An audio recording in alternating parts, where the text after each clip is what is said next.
はい、皆さん、こんにちは。モノルです。今回はですね、こちらの商品、マンバワン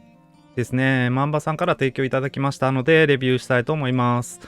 今回提供ですけど、別にね、お金もらったりとかしてなくて、案件でもないですし、まあね、こういうこと書いてくれとか、こういうこと書いちゃダメだよとか言われてないので、まあね、いつも通りストレートに、ダメなところはダメっていう風にね、言っていっちゃいたいなと思います。まあ、それがね、製品の改善につながると思うので、まあね、ちょっとね、しっかりレビューしていきたいなと思います。そしたら、モノルの方で、スペック見ていきたいと思います。カラー展開は白と黒ですね。白はね、こういう透明なトップパネルがついていて、透けて見えるタイプで、ちょっとね、ロボっぽい感じの見た目になってますね。で、サイドに LED がついてます。黒はこういうシンプルな見た目で、まあね、割と好み分かれそうな感じではあるかなと思いますね。はい。で、対応機種は PC、Switch、iPhone、Android で、有線接続、Bluetooth 接続、無線ドングル接続に対応しています。オールエフェクトスティックを採用していて、スティックの重さは 50g フォースということで、割とね、軽めなスティックになってます。これがね、割とレスポンスカーブと、相性がいいかなっていうふうに思ったコントローラーですね。背面4ボタンついていて、遅延はね、有線接続で 6ms、無線接続で 19.4ms ということで、無線ドングル接続や Bluetooth 接続はね、あまりちょっと、遅延という面では良くないかなっていう、コントローラーでした。トリガーストップ機能がついてて、ボタンにはならないタイプのトリガーストップになってます。ポーリングレート 1000Hz、無線はポーリングレートが 250Hz でした。レスポンスカーブはノンリニアですが、このね、ディスプレイでレスポンスカーブっていうかね、感度曲線をいろいろいじれるっていうところが結構特徴的なコントローラーなので、それもね、ちょっと見ていきたいなと思います。はい、それでジャイロセンサーが搭載されています。本体重量 295g っていうことでね、ちょっと重めかなっていうところですね。価格は、これだけ立派なね、モニターがついてて、しかも設定も全て本体で完結するのに9899円ということで1万円切ってます。結構個人的にはね、これ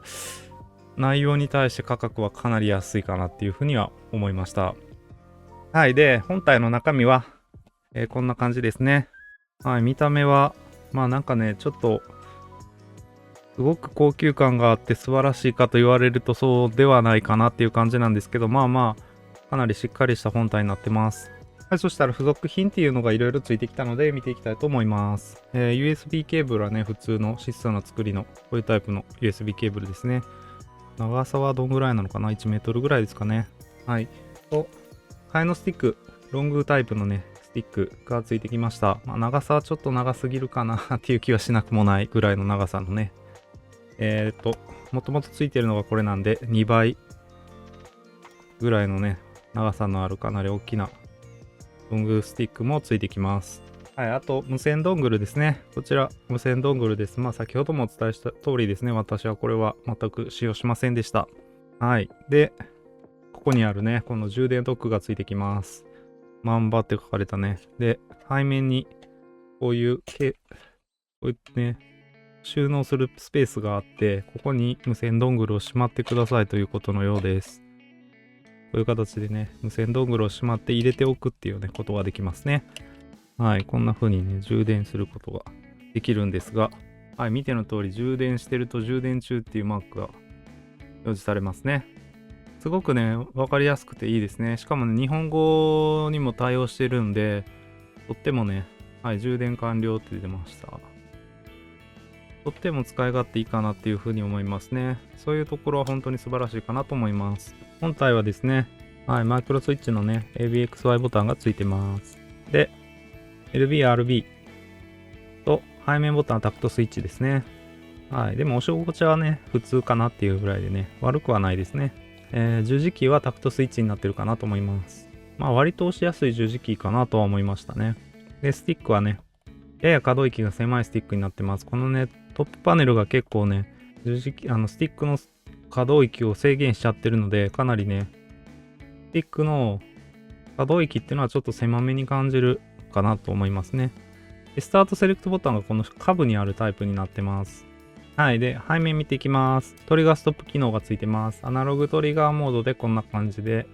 トリガーストップをつけると、こんな感じ。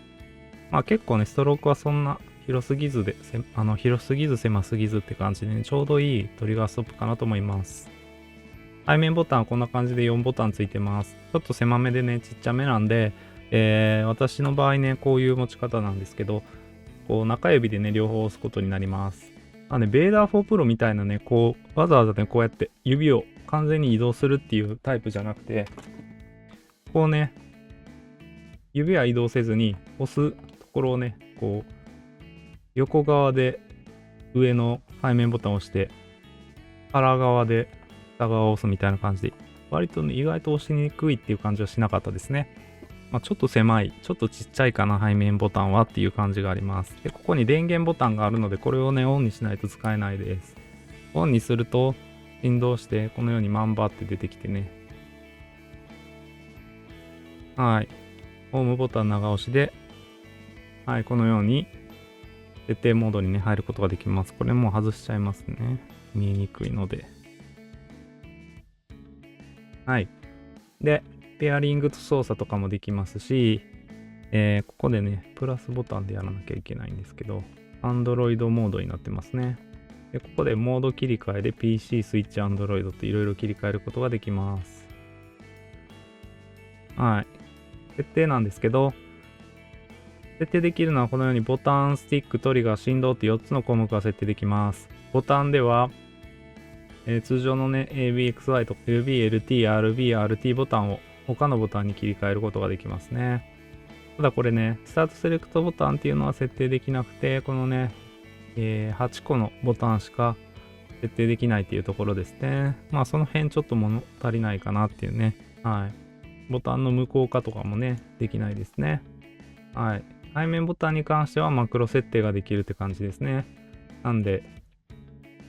こういう感じでね。一応ね、押し込みとかもできますね。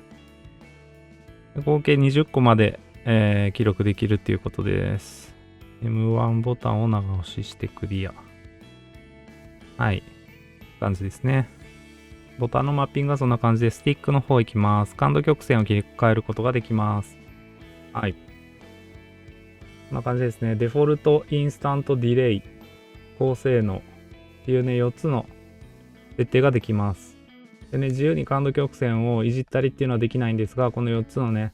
最初から設定されている曲線から選ぶことになります。それぞれの、感度曲線ごとのレスポンスカーブっていうのをね、後で見ていきたいなと思います。レッドゾーンは 0% にできます。これね、ナンバーワンの最初のバージョンではできなかったんですが、この V2 になってからね、左スティック、右スティック両方デッドゾーンを0にすることができますので、FPS ゲームでもね、しっかり使っていけるかなっていう感じですね。はい。あとは、特にデッドゾーン、トラベル、トリガーですね、振動の強さっていうのが変えられるぐらいですかね。はい。こんな風にね、割と、まあいろんな設定をできるかなっていうところですね。あとボタンの連射機能とかも一応ありますね。あとね、キャリブレーションもできます。はい、ここでね、補正っていうところで再キャリブレーションができます。一応ボタンテストとかもね、できますけど。まあ。はい。で、LED の画面の明るさっていうのも切り替えられます。すごく暗くなっちゃってね。最初は最大で、最大でいいかなって思いますけどね。LED の色と、LED のモードでね、ここのね、サイドの LED を消したり、常時こうやって点灯させたり、呼吸でね、こう、色がどんどん変わっていくモードとかもできます。結構私はこの横のストライプタイプのね、LED かっこいいなと思ってね、気に入ってるんでつけて呼吸モードで入れときたいと思います。はい。っていう感じですかね。そうですね。意外とね、これ感度曲線とかちょっと特殊なんですけど、意外とね、FPS で使っていけるかなっていう印象がありますね。まあなんといってもこれだけのしっかりしたね、これだけしっかりしたディスプレイがある、設定ができる、まあそもそもディスプレイがあって設定できるコントローラーって言えば、フライディジの Apex 4なんかがあると思うんですけど、あれは割とね、質素なというかね、白黒の画面しかなくて、ちょっとね、操作しづらいなっていうとこがあったと思うんですけど、これはね、すごく綺麗なこういうね、フルカラー液晶みたいなのがついててね、めちゃくちゃいいですよね。こでね、もっといろんな情報表示とかできたらね、いいのになとはちょっと思いますけど、まあ、あとはね、アニメーションをここで再生してみたりとかね、そういうのができたらね、カスタマイズ、ね、自分好みにできるようになっていいのになとはちょっと思うんですけど、まあ、そこまでの機能はついてないってことですね。まあ、こういうディスプレイがあるコントローラーっつったら、やっぱり私がね、真っ先に思い浮かぶのはこれなんですけど、まあ、さすがにね、これはね、随機のね、エボトップはね、さすがに、こう、綺麗なんですけどね。さすがにちょっと綺麗かなって感じはするんですけど、まあ、これと比べてどうかっていうところを考えるとですね、まあ割とね、価格があまりにも差がありすぎてね、34,000円ぐらいのコントローラーと1万円切ってるコントローラーですから、1万円切っててこれだけのモニターが使えるっていうのはちょっと価格かなとは思いますね。かなり安いですね。正直言って。はい、そしたら、射撃訓練場に来ました。ですね、まずは、デッドゾーンを0にして、背面ボタンの設定をやってですね、デフォルトっていうね、感度曲線の設定でまずは打っていきたいと思います。ドリフトの感じはね、特にセンタリングはまあ再キャリブレーションしてるってこともあってね、全く問題ないかなと思いますね。そしたら打っていきます。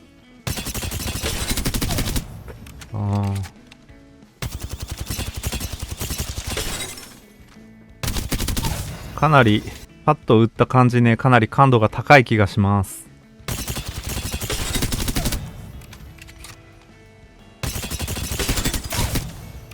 すごく感度が高いですね。これ多分中遠距離は難しいんじゃないかな。意外と当てられるっていうのはこれエイムアシストのおかげですね、完全に。もうこういうね、パッとフリックしてエイム合わせるのがかなり難しいです。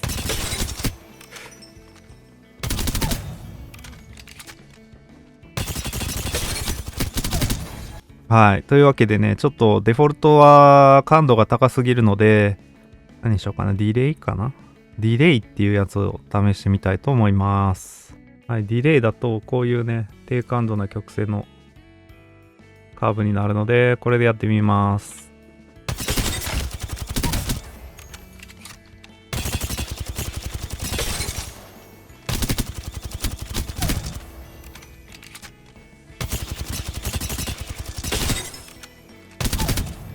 ディレイだと今度はね、遅すぎてちょっと当てられないので、よ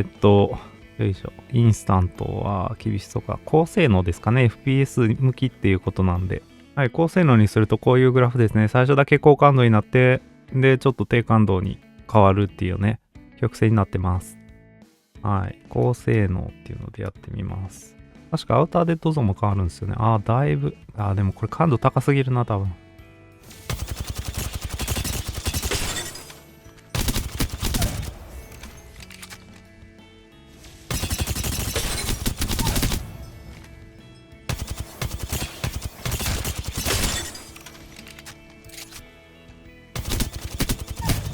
はい。高性能もね、だいぶ感度が高すぎる感じがします。デフォルトより多分感度高いんじゃないかな。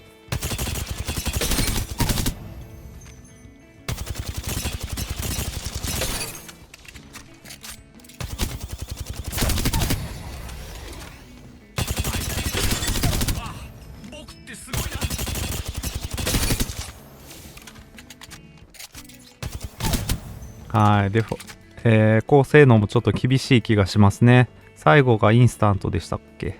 はい。インスタントにしてみます。インスタントっていうのはね、こういうカーブになってますね。はい。見るからに高感度そうです。おそらくデフォルトが一番いいのかなっていう気はしますね。普通に使うなら。おー、すごいすごいすごい。これは無理だ。インスタントは絶対無理ですね、これ。うわー。すごいすごい。インスタントで使える人はすごいぞ、これ。無理無理無理無理。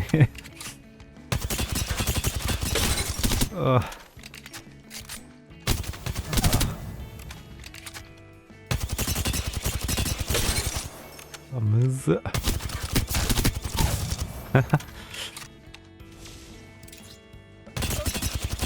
うわ、すごい。むずいぞ。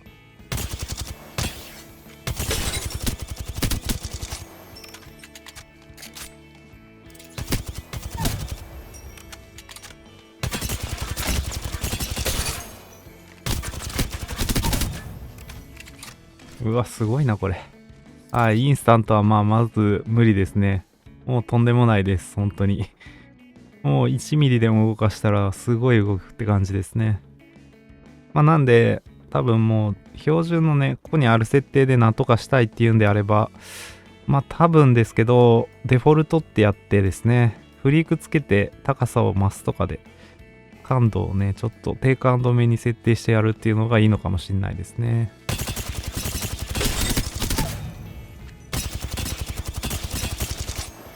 そうですね。デフォルトでもだいぶ感度は高めに感じるので、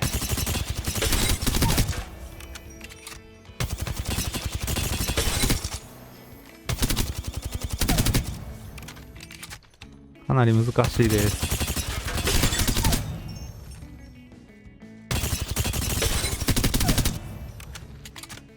ちょっとフリークつけてみますか。多分ね、これ、サイズ的にはですね、よいしょ。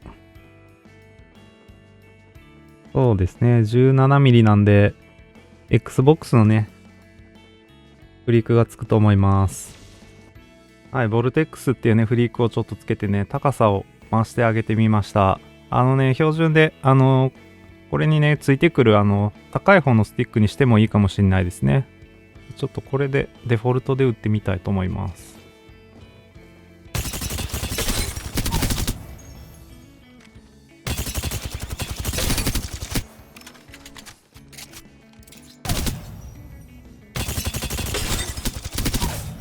これなら全然操作できますね。ちょっと普段フリーク使ってないんで、なかなか、これはこれで違和感ありますけどね。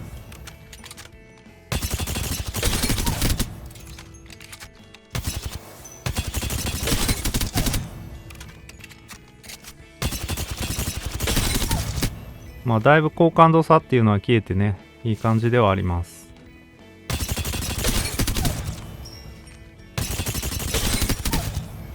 これなら全然ありですね。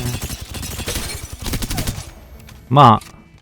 っぱりですね、私フリークちょっと慣れないなっていうのもあるので、レスポンスカーブをね、測って、リニア化っていうのもちょっと試してみたいと思います。はい、レスポンスカーブはいつも通りですね、マイクロメーターを使ってスティックを徐々に倒していきながらですね、このようにゲームパッドテスターで値を、見ながらですね、Excel にまとめていってですね、グラフ化をしています。実際にこうやってね、物理的に、何ミリ倒したらどんぐらいのゲームへのね、入力値になるかっていうのを計測しています。はい、それでね、こちらが、計測したレスポンスカーブです。横軸がスティックを倒した距離で、縦軸がゲームへの入力値になっていて、0が中立、右に行くほどスティックを倒した状態に なっています。でね、見ていただいたら分かる通りですね、すべての、曲線グラフがね 5mm 程度で、マックスの位置にね達してしまってますね。なので通常のね、巡航みたいな、コントローラーはだいたいね今の計測方法で 6.7mm ぐらいで、マックスになるんですけど、5mm っていうことはだいたい3割ぐらいですか。30% ほどね可動域がスティックの可動域が狭いっていうことになります。なのでねちょっとねかなりスティック自体のね動かす距離っていうのは短めになっているかなと思いますね。それはね良し悪しあるんで必ずしも悪いってわけではないと思うんですけど、問題はねこのそれぞれのねスティックのレスポンスカーブですね、デフォルトだとかなり高感度になってます。で、インスタントとディレイに関してはね、インスタントはもうねはっきりこれでは操作するのは難しいかなぐらいの高感度なんですけど、これが適しているゲームももしかしたらあるかなっていうところでね、ちょっと、なんとも言えないところなんですけど、ほぼ十字キーみたいな扱い方でスティックを操作するようなゲームだったらね、ありかなっていうところですね。で、ディレイっていうのがね、一番、操作はしやすくなっていて、とはいえね、かなり低感度ではあるかなっていうところですね。で、高性能っていうのが、アウターデッドゾーンの形がちょっと変わるっていうタイプのね、感度曲線になっていて、このようなね、S 字みたいな形の、逆 S 字みたいな形のね、感度になってます。そういうわけでね、リニア化っていうのもやってみました。今回はね、Steam 入力の方でね、カスタム感度を変えるっていう方法のね、やり方でやっています。使うのはね、このディレイっていうね、感度なんで、マンバ1の方の設定でね、左右のスティックをディレイに設定してもらった上でね、Steam 入力の方で、感度を変えていきます。はい、それでですね、感度カーブの変え方ですけど、Steam の方からライブラリーでね、Apex Legends とかプレイするゲームですね、を選んでもらって、ここにね、コントローラーを接続するとコントローラーマークが出てくるので、これをクリックします。はい、そしたら Steam 入力をね、有効にするっていうボタンが出てくると思うので、これをオンにします。レイアウトを編集、ジョイスティック、右ジョイスティック動作から、最初このスティック感度カーブはリニアになってると思うんですけど、カスタムカーブに変更して、このカスタム感度カーブを200から290に変更します。で、戻るってやって、左スティックの方もね、同じように290っていう風に設定してあげます。戻るってやっていって、戻ったら、リニア化された、スティックのね、感度で遊ぶことができるようになります。はい、それで、リニア化したね、スティックのレスポンスカーブっていうのがね、こんな形のグラフになります。だいぶね、中立付近から、2.5 ミリ、半分ぐらいまで、倒すところまではリニアになって、そこから先はね、ちょっと高感度っていう形のグラフになります。こちらがね、誤差の方のグラフになりますが、同じようにね、ちょっとね、最初の方低感度で、そこからリニアで、そこからさらに先が高感度っていうね、こういうグラフになってて、でね、このちょっと最初の方の低感度っていうのは、実際にゲームで遊んでても感じることができます。ただね、これね、スティックが結構柔らかめで 50g フォースっていうことで、結構倒しすぎることが多いスティックになってるんですけど、このね、感度と意外と相性がいいなっていうふうに私は思いました。中立付近で倒しすぎにうまいことならずに、遊ぶことができてですね、普段例えば純コンの 75g フォースとか、サードパーティー製のコントローラーで 60g フォースとかでね、慣れてる方はね、この 50g フォースの柔らかいスティックでもね、この感度であれば意外と、全然ね、違和感なく扱っていけるかなっていうふうに思います。ちょっと残念ながらね、完全なリニアっていうことにはね、することができないかなっていうところで、そこはね、残念ポイントの一つかなっていうところですね。どうしても、純コンとかと比べると違和感のあるスティックにはなってしまったかなと思います。早速ね、このリニア化したマンバ1で打っていきたいと思います。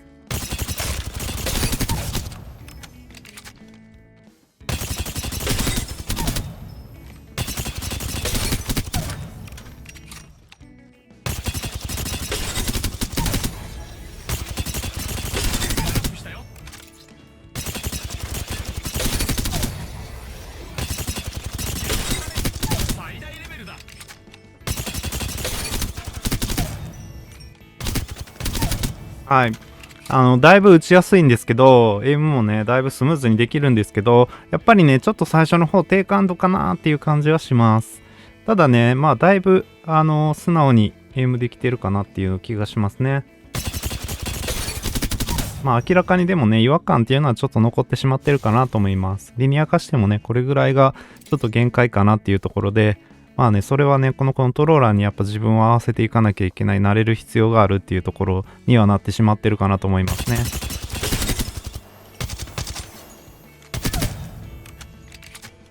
はい、続いてですね、遅延の方の測定っていうのもやってきました。いつも通りですね、分解して、で、中のね、ボタンのところにですね、電子回路を接続して、で、ゲームパッド LA さんがね、配布されているソフトウェアを使ってですね、GPDL っていうね、ソフトウェアを使って、電子的にね、遅延を計測しています。はい、それで、これが遅延の計測結果になります。有線接続がね、この黄色のグラフで、無線と Bluetooth がね、こちらの右2つの、結果ですね。水色の方が無線ドングル接続で、紫色が Bluetooth 接続っていうことになってます。で、有線接続の平均遅延が 6.03 ミリセカンド。無線ドングル接続が 19.35 ミリセカンド、Bluetooth が 20.04 ミリセカンドってことですね。見ての通りですね、無線ドングルと Bluetooth に関してはかなり遅めで、ちょっとね、スイッチで使う分にはこのぐらいの遅延でも多分問題ないんですが、他のね、ゲーム機とかね、Android、iPhone、PC でね、この無線ドングルと Bluetooth を使うのはちょっと厳しいかなっていうぐらいの遅延になってます。有線接続に関してはまあまあ9大点ぐらいかなっていうのでね、やや遅めではあるかなっていうところなんですが、まあまあ、比較的ね、このぐらいの遅延のものに、比べたらですね、最大の遅延っていうのがそこまで高くないので、十分使っていけるぐらいの遅延かなっていうところですね。決してね、遅延に関しては速いコントローラーではないかなっていう印象でした。はい、ここからはですね、ゲームプレイですね、Apex のランクをやってきたので、その様子を、見ていきたいと思います。ですね、コントローラー自体のね、癖っていうのはね、意外とまあ慣れることができてですね、なんならね、いつものリニア感度よりもうまく当てられるんじゃないかみたいなシーンもあったりでですね、実はね、やっぱり低感度、ちょっとぐらいは低感度な方が、実戦では当てられるみたいなとこってあったりしますよね。まあでも、実際、やっぱり、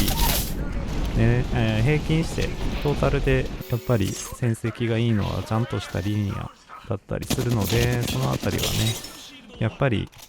低感度になっているよりかはちゃんとリニアの方がいいかなとは思います。はい、このシーンですけど、なんかね、なぜか珍しく、クラッチをねしたっていうねシーンになるんですけど、まあって言っても純粋なクラッチじゃなくてね、仲間の人がある程度削ってくれてるからできたみたいなところはあるんですけど、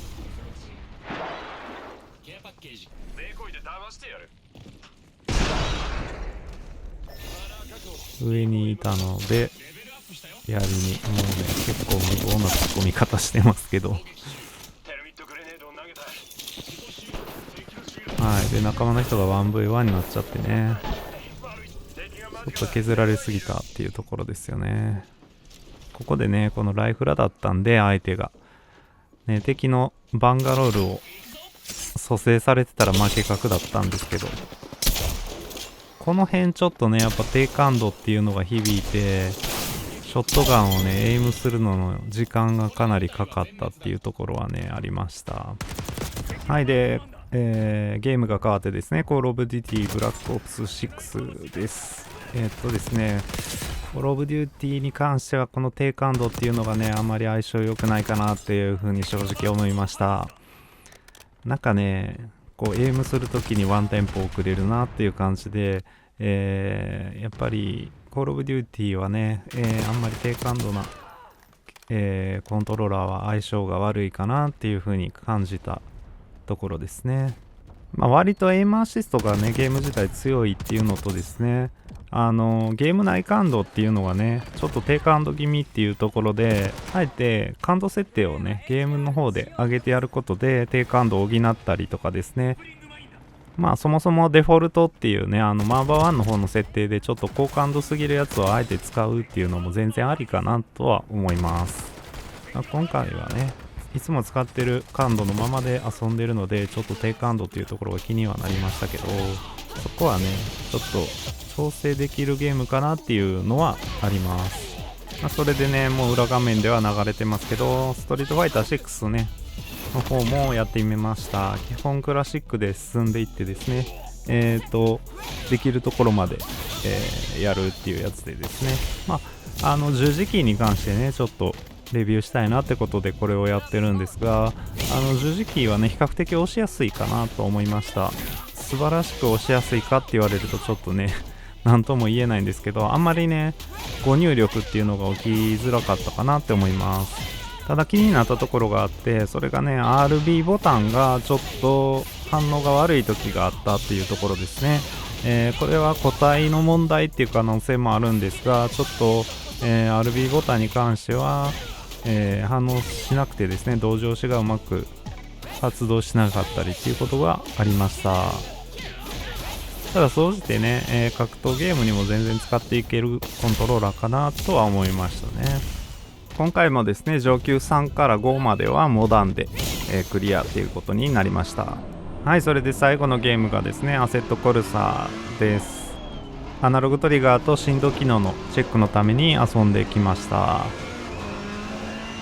やっぱりね、ハンドルの感覚っていうのがちょっとスティックのね、中立付近の低感度っていうところでやや気になりました。かなり癖があってですね、そのあたりちょっと慣れるのに苦労したかなっていうところです。ただアナログトリガーに関してはね、全く違和感なくアクセルブレーキの回路っていうのはつかみやすかったです。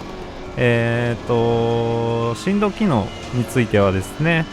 普通ぐらいかなっていうところで、めちゃくちゃ優れているわけでもなければすごく悪いわけでもなくてね、十分9大点の振動機能かなっていうところでした。なんかね、ハンドル型コントローラーだとは思うんですけど、世の中には43秒台をね同じこのフェラーリと、このサーキットで出してる人がいるらしくてですね、私まだせいぜい47秒前半とかなんで、まだまだタイムを縮めることができるんだなと思ってね、すごいなって思ってるところなんですが、主に違うところっていうのは多分ブレーキングとアクセルのね、アクセルワーク、じわっと開けたりじわっと緩めたりとかね、ハンドルとの兼ね合いもあってですね、その辺をもうちょっとね詰めていけばタイムは縮まるんだろうなっていうところだと思うんですけど、それをやるためにはやっぱりね、スティックは相当リニアでね操作しやすくて、アクセルブレーキも相当ね、アナログトリガーがとても操作しやすくて、ある程度ストロークがしっかりあるものじゃないと難しいのかなっていうところではね、普通のコントローラーじゃなかなかそこまでのタイムには近づけないなと思っているところではあるんですが、マンバ1に関してはやっぱりスティックのところがちょっとね厳しいかなっていうところで、レースゲーム向きとは言えないかなっていうコントローラーだと思いました。タイムの方はですね、1分47秒267っていうことでした。はい、ここまでね、マンバ 1V2 ですね、をレビューしてきましたが、いかがだったでしょうか。気になったところっていうのは3つぐらいあってですね、まず1つ目がですね、ちょっとね、セレクトスタートボタンが下部にあるっていうことで、特にApex とかでもよくね、このセレクトスタートって実は使ったりするんで、ちょっとね、慣れるのが大変だったかなっていうところ。慣れればいいんですけど、ちょっとね、ボタン自体ちっちゃいので、少しね、押しづらいかなっていうところがありました。あとですね、やっぱりスティックのところですね、ちょっとね、どの感度曲線にしてもしっくりくるものがないっていうことでね、デフォルトは高感度すぎるし、ディレイは低感度すぎるっていうところでちょうどいいぐらいのね、完全にリニアじゃなくても全然いいんですけど、もう少し使い勝手のいい感度があってもいいのかなっていうふうには思いましたね。で、3つ目ですね、そういうね、スティックの話も含めてですね、もう少しカスタマイズ性が欲しいっていうところですね。かなりね、優秀なモニターとね、設定機能っていうのが搭載されているんで、もう少しいろいろカスタムできたらいいのになっていうところで、例えば L スティック押し込み、R スティック押し込みの設定をできるようにしたりとかですね、もちろん無効化もできるようにしてほしいですし、あとはですね、そうですね、感度の曲線ももうちょっとね、自分で自由にいじれるようにしてほしいっていうところか、もう少しリニアに近い感度曲線が欲しいなっていうところですね。で、あとはね、スティックのこの可動域がちょっと狭すぎるっていうところで、もう少しね、あと3割増やしてほしいなっていうんで、このね、トップパネルさえね、ちょっと削ってやれば多分ね、広がって再キャリブレーションしたらうまくいくんじゃないかってちょっと思ったりはするんですけど、なかなかこのトップパネル頑丈そうなんで、自分で加工するのはハードル高いんでね、その辺はね、ぜひね、マンバさんがね、次のコントローラーで改善してもらえたらいいのかなっていう風に感じたところです。というところですね。なんでね、このコントローラー、合うジャンルのゲームっていうのはね、なかなかちょっとね、オールラウンドに使えるっていう風には言いづらいかなっていうところで、例えばもちろんね、RPG とか、あとはね、背面用ボタンついてるんで、そこまでスティック操作にシビアじゃないアクションゲームですね。この2つは使えるかなっていうところと、格闘ゲームは割と相性いいかなって思いました。あとね、FPS ゲームでもね、リニア化っていうのをやれば全然十分使っていけたし、なんならね、ちょっと低感度なことが逆にいい場面っていうのもあったりしてですね、そのあたりはね、そこまでリニアにこだわりがないよっていう方なんかは、割といいのかなって思いました。あとはですね、デフォルトのね、感度でもね、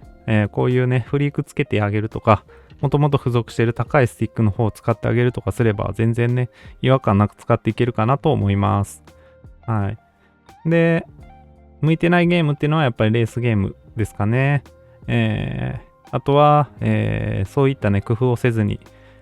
使う FPS ゲームっていうのはかなり相性が悪いとは思います。でもね、総じてね、この1万円を切った価格でこれだけの、設定をこれで完結するっていうところではね、特におすすめしたい方っていうのはやっぱりスイッチとかで PC とかスマホで設定をしないで済むっていうね、そういうところが確実にね、このコントローラーの一番大きなメリットだと思うんで、スイッチの Apex とかやってる方なんていうのはね、すごくいいんじゃないかなと思います。そういう方にはね、ものすごく、おすすめできるコントローラーだなと思いました。はい。というわけでね、以上が、マンバー 1V2 のレビューということになります。参考になったと思ったらね、高評価とチャンネル登録、ぜひよろしくお願いいたします。はい。それでですね、私はこのね、モノルっていうウェブサービスの管理人もやってます。今回ご紹介したマンバ1についてもね、いろんなデータを載せたり、価格も随時更新しております。口コミも、書き込むことができるのでですね、ぜひお持ちの、コントローラーの口コミをね、書いていってくださったらすごく嬉しいです。実はですね、口コミ書けなかったっておっしゃるね、方が結構いらっしゃいまして、本当に申し訳なかったです。実はね、一部の端末、多分 iPhone とかね、で、口コミを投稿できないという不具合があったんですが、そちらはもう解消しておりますので、ぜひね、書けなかったよという方もね、申し訳ないんですけども、う一度口コミを、ぜひ書いていってくださったら嬉しいです。次回の動画についてはですね、このビッグビッグ1のレインボー2 Pro ですね、ちょっとね、フルレビューっていうよりか、軽くね、レスポンスカーブ見たりとかするぐらいのね、簡単なレビューになるかと思うんですが、そちらをやっていきたいと思います。またね、すでにあと2台ね、追加のコントローラーがあったりするので、このあたりもね、レビューしていかなきゃなっていうところで、かなりね、盛りだくさん、年内に全部上げられるのかどうかっていうところなんですが、そちらの方もぜひ楽しみにしていてください。それではね、以上、モノルでした。また次回の動画でお会いしましょう。バイバイ。